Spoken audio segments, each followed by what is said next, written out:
और अब खबरों को विस्तार से जानेंगे। शुरुआत करेंगे अहम खबर से। पीएम नरेंद्र मोदी ने यूपी के वाराणसी स्थित राजा तालाब गंजारी में 450 करोड़ रुपए की लागत से 30 एकड़ में बनने वाले अंतर्राष्ट्रीय क्रिकेट स्टेडियम की आधारशिला रखी। इस दौरान 1983 क्रिकेट विश्व कप के विजेता खिलाड़ियों और अन्य नामचीन क्रिकेट के खिलाड़ी भी मौजूद रहे। इस अंतर्राष्ट्रीय क्रिकेट स्टेडियम का शिलान्यास की कृपा करके हम सबको अनुग्रहित करें। प्रधानमंत्री नरेंद्र मोदी के संसदीय क्षेत्र वाराणसी को एक इंटरनेशनल क्रिकेट स्टेडियम की सौगात मिली है। शनिवार को वाराणसी से करीब 1550 करोड़ की परियोजनाओं की सौगात पीएम ने यूपी को दी, जिसमें सबसे अहम है गंजारी में 450 करोड़ रुपए की लागत से बनने वाले अंतर्राष्ट्रीय क्रिकेट स्टेडियम का शिलान्यास।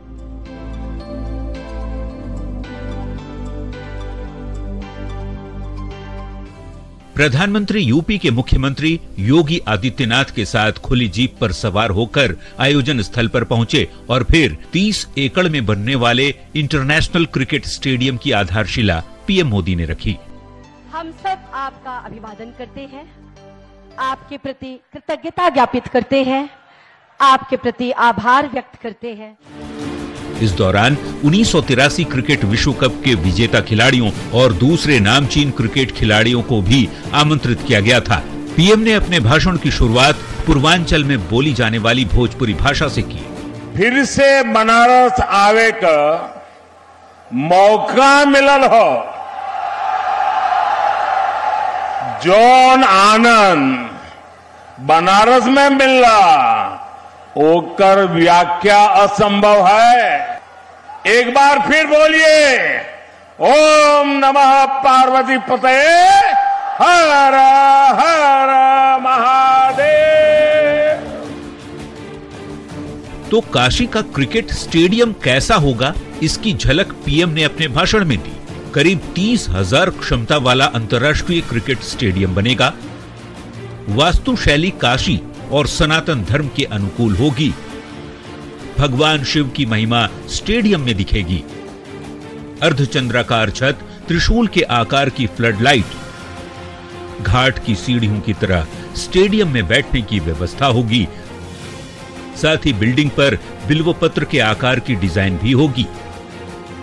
इस कार्यक्रम में 1983 विश्व कप विजेता टीम के सदस्यों को आमंत्रित किया गया। 1983 विश्व कप के कप्तान कपिल देव, लिटिल मास्टर सुनील गावस्कर भी नए क्रिकेट स्टेडियम के शिलान्यास के मौके पर पहुंचे थे। कार्यक्रम के पहले सचिन तेंदुलकर काशी विश्वनाथ मंदिर जाकर बाबा विश्वनाथ की पूजा अर्चना भी की।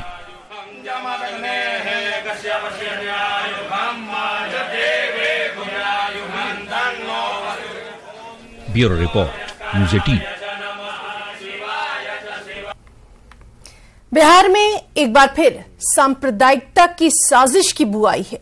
बेगूसराय में शिवलिंग तोड़े जाने से गुस्साए लोगों ने जमकर बवाल काटा। लोग सड़कों पर उतर आए। आरोपी के घर दुकान को लोगों ने तोड़ डाला। पुलिस और प्रशासन की टीम लगातार मौके पर कैंप कर रही है। वहीं बीजेपी नेता गिरिराज सिंह बिहार सरकार के साथ ही INDIA गठबंधन पर जबरदस्त हमला भी बोल रहे हैं। एक रिपोर्ट।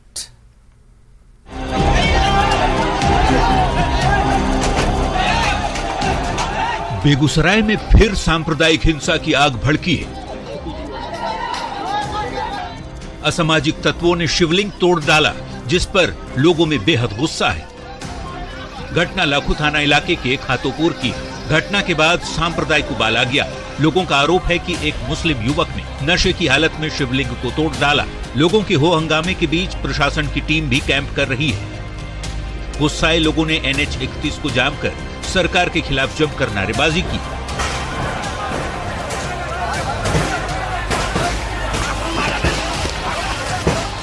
आरोपी के दुकान में भी तोड़फोड़ की गई।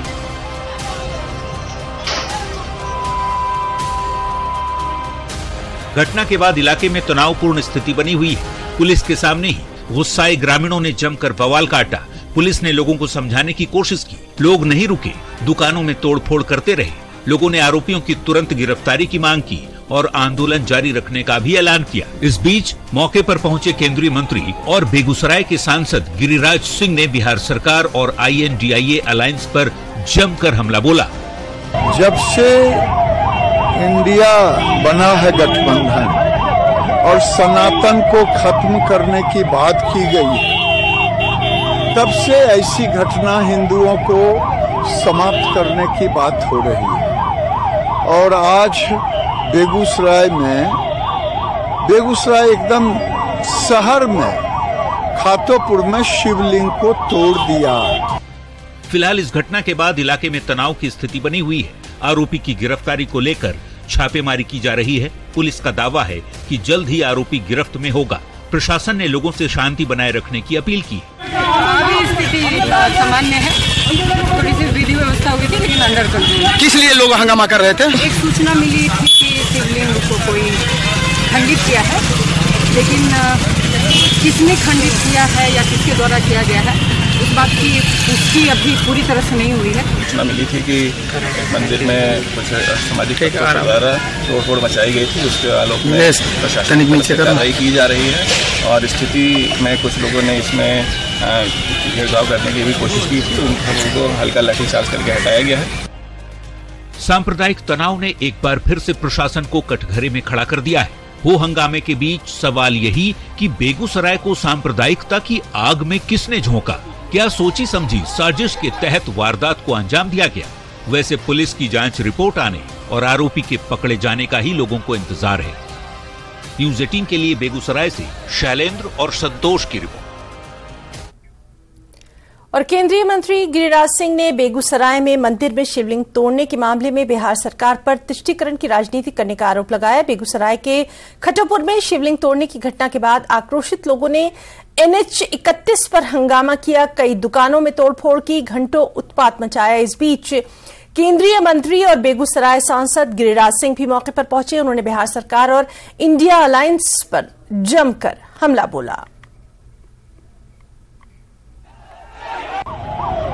हमारे साथ केंद्रीय मंत्री गिरिराज सिंह हैं। गिरिराज जी, बेगूसराय आप आए हुए हैं, अभी आप एक मंदिर में भी गए थे। आप लोग हमेशा आरोप सरकार पर लगाते रहे हैं, क्या स्थिति है? देखिए, जब से इंडिया बना है गठबंधन और सनातन को खत्म करने की बात की गई, तब से ऐसी घटना हिंदुओं को समाप्त करने की बात हो रही है। और आज बेगूसराय एकदम शहर में खातोपुर में शिवलिंग को तोड़ दिया। रात से अभी तक प्रशासन ने कोई कार्रवाई नहीं की।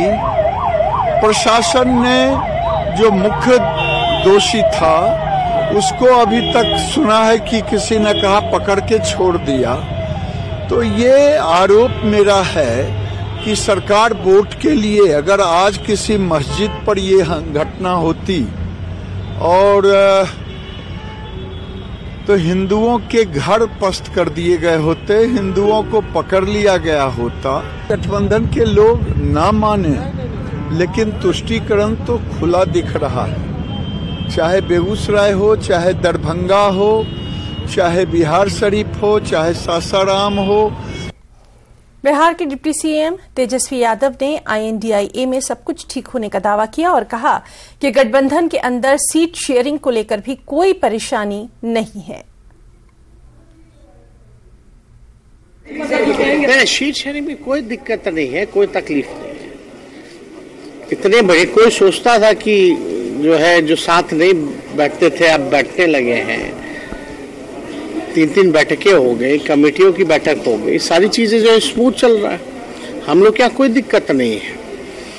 और खास तौर पर बिहार में तो कोई झंझट ही नहीं है इंडिया अलायंस को लेकर के। सीट शेयरिंग होगा तो उन लोग जो लोग गए हैं उधर, उन लोगों का क्या होगा, कैसे करेंगे? वो तो एक ही परिवार के, एक ही पार्टी को जो अलग अलग कर दिया गया। एक और अहम खबर, संयुक्त राष्ट्र में भारत ने पाकिस्तान को दिखाया। भारत ने पाकिस्तान में अल्पसंख्यकों पर अत्याचार का मामला उठाया। भारत ने ईसाई और अहमदिया समुदाय पर हमले का जिक्र किया और कहा कि पाकिस्तान आतंकी संगठनों का है। पहले पाकिस्तान ने कश्मीर का मुद्दा उठाया था। I take the floor to exercise my delegation's right of reply to the statement delivered earlier in the general debate by the representative of Pakistan. Pakistan has become a habitual offender when it comes to misusing this august forum to peddle baseless and malicious propaganda against India. Member states of the United Nations and other multilateral organizations are well aware that Pakistan does so to deflect the international community's attention away from its own abysmal record on human rights. We reiterate that the Union territories of Jammu and Kashmir and Ladakh are an integral part of India. Matters pertaining to the UTs of J&K and Ladakh are purely internal to India. Pakistan has no locus standi to comment on our domestic matters. As a country with one of the world's worst human rights records, particularly when it comes to minority and women's rights, Pakistan would do well to put its own house in order before venturing to point a finger at the world's largest democracy. A glaring example of the systemic violence against minorities in Pakistan was the large-scale brutality perpetrated against the minority Christian community in Jaranwala in Pakistan's Faisalabad district in August 2023, where a total of 19 churches were gutted and 89 Christian houses were burnt down. Similar treatment has been meted out to the Ahmadiyas, whose places of worship have been demolished. The condition of women belonging to minority communities in Pakistan, notably Hindus, Sikhs, and Christians, remains deplorable. According to a recent report published by Pakistan's own Human Rights Commission, an estimated 1,000 women from minority communities are subjected to abduction and forced conversion and marriage in Pakistan every year. Pakistan has been the home and patron to the largest number of internationally proscribed terrorist entities and individuals in the world. Instead of engaging in technical sophistry, we call upon Pakistan to take credible and verifiable action against the perpetrators of the Mumbai terror attacks, whose victims await justice even after 15 years. In order for there to be peace in South Asia, the actions that Pakistan needs to take are threefold. First, stop cross-border terrorism and shut down its infrastructure of terrorism immediately. Second, vacate Indian territories under its illegal and forcible occupation. And third, stop the grave and persistent human rights violations against the minorities in Pakistan. I thank you, Mr. President.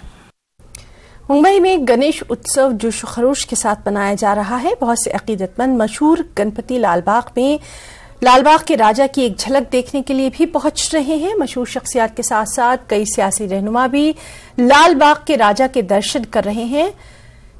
मरकजी वज़ीर दाखिला अमित शाह भी मुंबई पहुंचे और लालबाग के बादशाह के दर्शन किए। उनके साथ महाराष्ट्र के सीएम शिंदे और डिप्टी सीएम देवेंद्र फडणवीस भी मौजूद रहे। इस मौके पर गणेश मंडप इंतजामिया ने अमित शाह को गणपति की तस्वीर पेश की।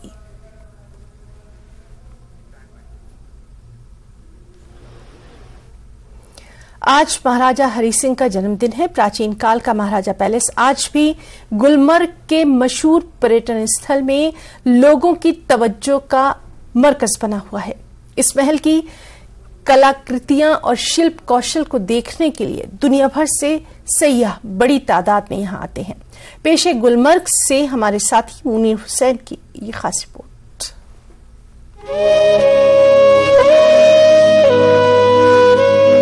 महाराजा हरि सिंह की सालगिरह के मौके पर महाराजा के महलात की बात करते हैं। कश्मीर में महाराजा के दौर के शाही महलात के बारे में बहुत से लोगों ने नहीं सुना होगा कि सियाती मुकाम गुलमर्ग में भी इनका महल है। ये महल गुलाब सिंह से लेकर हरि सिंह तक जम्मू कश्मीर की शानदार सकाफती वर्से और शाही शान की अक्कासी करता है। महाराजा हरि सिंह का तामीर करदा फन तामीर का शाहकार, जिसे आमतौर पर महाराजा का महल यानी महाराजा पैलेस कहा जाता है, जो मशहूर सियाती मुकाम गुलमर्ग में वाक़ है। हर साल हजारों सैयाह इस महल का दौरा करते हैं और इसकी शानदार शक्ल सूरत और फन तामीर से मुतासिर होते हैं। महाराजा की सालगिरह पर मुख्तलिफ सैयाहों ने खुशी का इजहार किया। तो यहाँ पर जो नक्काशी है और जो खूबसूरती है जो कश्मीर की, और उसमें भी जो राजा हरि सिंह जो थे, जो यहाँ के लास्ट राजा थे, उनके जो रहने का जगह है, और ये हमें पता नहीं था कि ये आज उनका जन्मदिन है। और इस जन्मदिन में ये तो सोने पर सुहागा वाला बात हो गया और काफी अच्छा लग रहा है देखकर, और काफी अच्छा है। तो मैं सबके कहूंगा कि ये तो one of the most beautiful places of India. आज कश्मीर घूमने आए, आज हम लोग गुलमर्ग में हैं। आज राजा हरि सिंह जी के भवन में बैठे हुए हैं, जहां राजा हरि सिंह जी बैठते थे। आज हमको यहाँ जानकर खुशी हुई कि आज राजा हरि सिंह जी का जन्म उत्सव है। बहुत उत्सव, खुशी हुई, बहुत आनंद आया ये सुन के। हम लोग आज ये घूमने का जो मौका मिला, जिन्होंने कश्मीर को जीता है, और आज इस महल में बैठ के हमें अत्यंत प्रसन्नता हो रही है। यहाँ पे जो आज आया हूँ, उनका आज बर्थडे है महाराजा हरि सिंह जी का, तो मुझे बहुत खुशी मिला है कि मैं यहाँ पर आया, और उसके बर्थडे के दिन पर मैं महाराजा पैलेस आज घुमा हूँ। और यहाँ पे इतनी खूबसूरत चीज़ें हैं कि वाकई में बहुत लाजवाब है, देखने वाला चीज़ है। और मैं उन भाई बहनों से कहना चाहूँगा जो आना चाहते हैं, गुलमर्ग जरूर आए और यहाँ पे महाराजा पैलेस घूमे। यहाँ पे काफ़ी पुरानी चीज़ें हैं, मुझे देख करके तो बहुत खुशी मिली है। तो हम लोग को तो बहुत खुशी हुई, और पैलेस बहुत अच्छे है, अंदर बहुत अच्छा फर्नीचर बने, पुराना बहुत कुछ है। 20वीं सदी में ये महल महाराजा हरि सिंह ने 8,700 मुरब्बा फीट के रकबे पर तामीर करवाया था। महल का ढांचा और बैरूनी डिजाइन शानदार है। इमारत का बैरूनी हिस्सा यूरोपीय फन तामीर की याद दिलाता है, और सर्दियों में ये उस वक्त यूरोपीय मेहमानों का पसंदीदा महल रहता था। दुनिया भर के सयाह जो गुलमर्ग आते हैं, वो जरूर महाराजा पैलेस को देखने जाते हैं और महल के फन तामीर से मुतासिर होते हैं। 15 कमरों पर मुश्तमिल इस महल में उस दौर के कारीगरों की महारत काबिल तारीफ है। एक कमरे में उस दौर का असलहा और गोला बारूद है, जो महाराजा के जेरे इस्तेमाल था। सयाहों ने आज कुछ इस तरह अपने तासुरात बयान किए। ये जो आर्किटेक्ट बना हुआ है उस जमाने का, बहुत ही सुंदर, बहुत ही खूबसूरत दिख रहा है। ये जिस हिसाब से डिजाइन उस जमाने की बनी हुई है, आज इस तरीके से बनना बहुत असंभव दिखता है।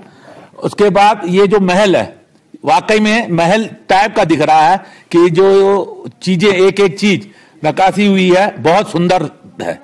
उस समय जो ये कारीगरी हुई थी, वो याद दिलाती है कि मतलब हमारी आर्किटेक्ट कितनी उस समय महान थी, कितने लोग के अंदर नक्काशी करने का, कितने नक्काशी के लवर, कितने मतलब ये सब आर्किटेक्ट के लवर थे, उनके हुनर था उनके हाथों का। तो ये जो चीज थी, ये तो मतलब काबिले तारीफ है। इतने सालों बाद भी जो प्रिजर्वेटिव, बिना प्रिजर्वेटिव का जो चल रहा है, तो ये जो इस लकड़ी की जो महत्व है, वो लकड़ी का जो ईमानदारी से जो उसमें काम हुआ है, वो काबिले तारीफ है। महल का मजमूई अंदरूनी हिस्सा फन तामीर के हवाले से हैरान कुन नजर आ रहा है। जरूरत इस बात की है कि दौरे कदीम की इस विरासत को बचाने और इसे महफूज रखने में हर एक को अहम रोल अदा करना चाहिए। आज महाराजा हरि सिंह की सालगिरह है, और इस सालगिरह के सिलसिले में सयाहती मकाम गुलमर्ग में उनका तारीखी और कदीम फनकारी का जो शाहकार नमूना है, यानी महाराजा पैलेस है। काफी तादाद में सयाह आज इस पैलेस में भी मौजूद है और काफी खुशी का इजहार कर रहे हैं कि उनकी सालगिरह पर आज ये सयाह जो है इस पैलेस में खड़े हैं, और इस पैलेस के अंदर जो कदीम फनकारी के जो शाहकार नमूने हैं उनको देख रहे हैं। और अब जरूरत है कि ऐसे जो कदीम फनकारी के जो शाहकार नमूने हैं, उन्हें फरोग देने की जरूरत है, उन्हें प्रिजर्व करने की जरूरत है, और उन्हें ज्यादा से ज्यादा वुसअत देने की जरूरत है। न्यूज़ 18 जम्मू कश्मीर के लिए मैं गुलमर्ग से मुनीर हुसैन हुर्रा। और खबरों में रुकना चाहेंगे एक छोटे से ब्रेक के लिए।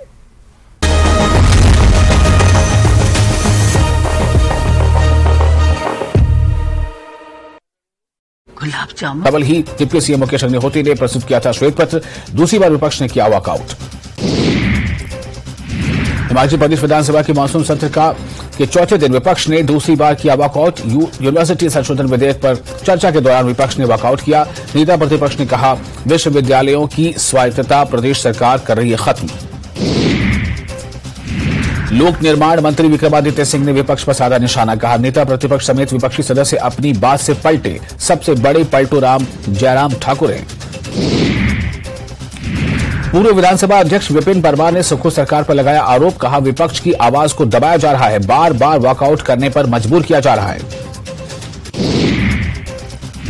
लोकसभा में पास हुआ नारी वंदन अधिनियम। हिमाचल में महिलाओं ने जताई खुशी। पीएम मोदी का जताया आभार। केंद्रीय मंत्री अनुराग ठाकुर ने बिल को बताया ऐतिहासिक।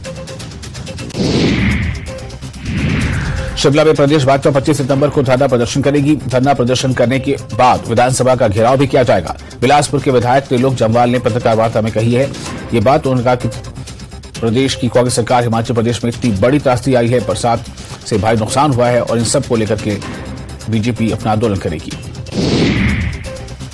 हमीरपुर में जिला कांग्रेस प्रवक्ता एडवोकेट रोहित शर्मा ने लोक निर्माण विभाग के विश्राम गृह में पत्रकार वार्ता की। इस दौरान उन्होंने मुख्यमंत्री सुखविंदर सिंह सुक्खू की ओर से 51 लाख रुपए मुख्यमंत्री आपदा राहत कोष में दान देने के लिए आभार व्यक्त किया।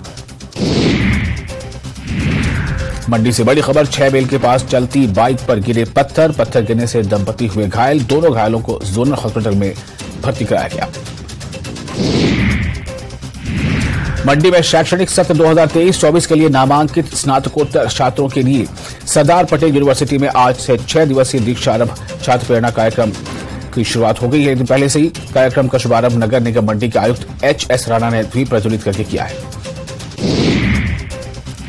चंबा के राख धनाडा लिंक मार्ग पर सड़क हादसा जिसमें 2 लोग।